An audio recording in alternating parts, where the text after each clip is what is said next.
Komrat munisipiyasının su kanal kurumu zorlatma erkendi kullanıcılarını satın alma sayıcıları. Onlar söylerler hani millet energetikada pahaları kuran agentstosunun kararına göre su sayıcılarını kurumlar kendileri lazım alsınlar, koysunlar hem kontrol etsinler. Nişanladı su kanal kurumunun uzmanı Viktor Panayitov. Bundan kara su kanal kurumu kendi bütçetinden lazım yönce alınmış sayıcıların parasını geri çevirsinler.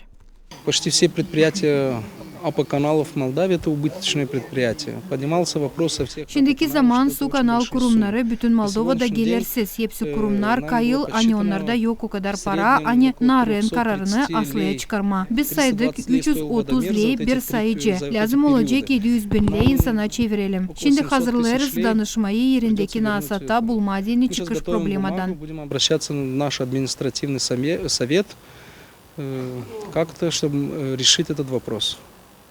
2021 yılın çiçek ayın birinden Avtonomiyanın baş kasabasında 2352 su sayıcıları değiştirildi. Viktor Panayitov'un laflarına göre gelen yılın ilk ayından gene sayıcıları başlayacaklar değiştirme. Ama lazım olacak da 100-150 sayıcı satın alma. Потому что мы сможем контролировать госповерку водомеров. Многие люди или пенсионеры, у которых нет возможности госповерить водомер или заменить его на новый. Böyle biz kontrol götürebileceğiz ne kadar su harcanır. Pensiyada insanlar kendileri yapamayacaklar kontrolamakları, satın alamayacaklar sayıcıları. Bir taraftan narayılın diliz kayıl. Patlamış sayıcılar için biz de lazım ödeyelim. 303. kanunda yazılan insan kendisi ev içinde sayıcı için cevap eder. Это написано, что каждый потребитель несет ответственность за этот водомер и в зимний период тоже. Но будем официальную бумагу писать на РЭС, чтобы они дали объяснение именно по вот этим лопнувшим водомерам.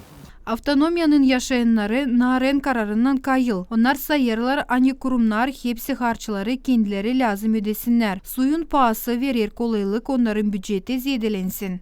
Вообще это по постановлению это Суканал должен менять. Su kanal kendi parasından lazım su sayıcılarını değiştirsin. İnsan da kim yetiştirdi kendisi alma, çevirsinler onlara geri parayı. Ama ben anlamadım. Değiştirirler olsa değiştirmiyorlar mı? Bana da gelmediler. Kimde var para belli ki kendileri satın alacaklar. Ama yaşlı insanlar biner lei kaybederler. Onlar zor çekerler.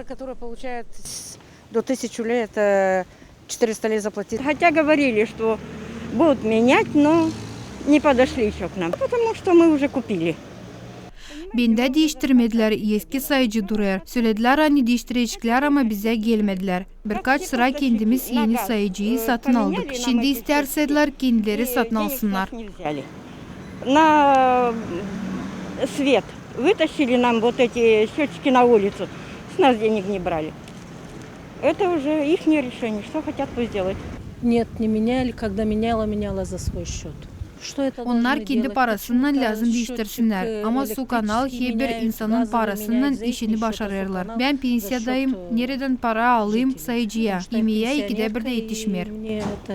Бьет по карману сильно. Если платишь за счетчики и за обслуживание, не остается на питание.